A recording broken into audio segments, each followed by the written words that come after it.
10 years of FNAF games, 10 years of FNAF theories, 10 years of scares, and 10 years of the fan. Over the past decade and a bit, us FNAF fans have absolutely torn the series apart.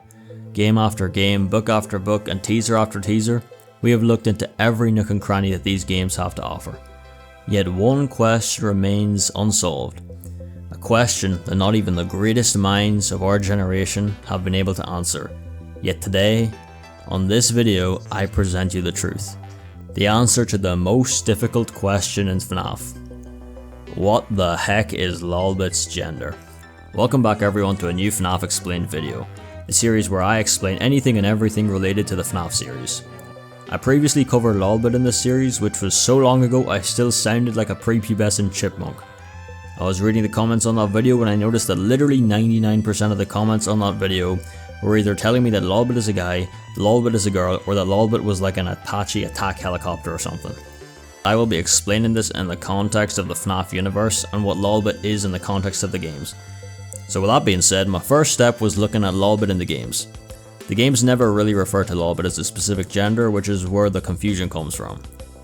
Let's take a look at the design of Lolbit, since this is a major point of contention and debate. Lolbit has a pretty androgynous build, but lipstick, so it makes it seem as though Lolbit's a girl, right? Not necessarily. This isn't the smoking gun evidence that I'd originally thought, since we can't just base it all off of this alone, as the Funtime animatronics often have clown-like designs where rosy cheeks and lipsticks are just part of the design. So I had to look deeper. Next, I decided to look at the original Lolbit style design, Mangle. Mangle's gender in and of itself has always been a debate, with its placement in Ladies' Night being a whole different debacle. So looking at Mangle's design doesn't help a whole lot either, as once again the toy animatronics have cartoonish designs.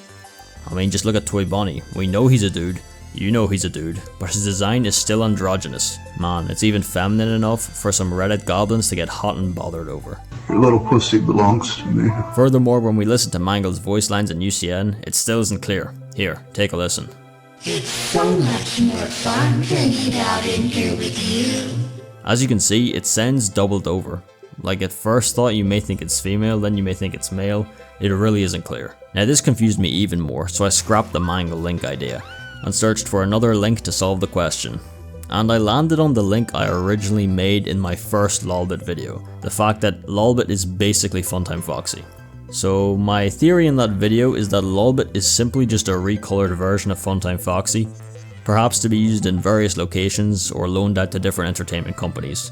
The recolor was basically just used to differentiate between the different models. So cool, I hear you say, they're basically the same thing. So what's Funtime Foxy's gender then? Well, now this is something we can solve. We can absolutely unequivocally confirm that Funtime Foxy is a dude.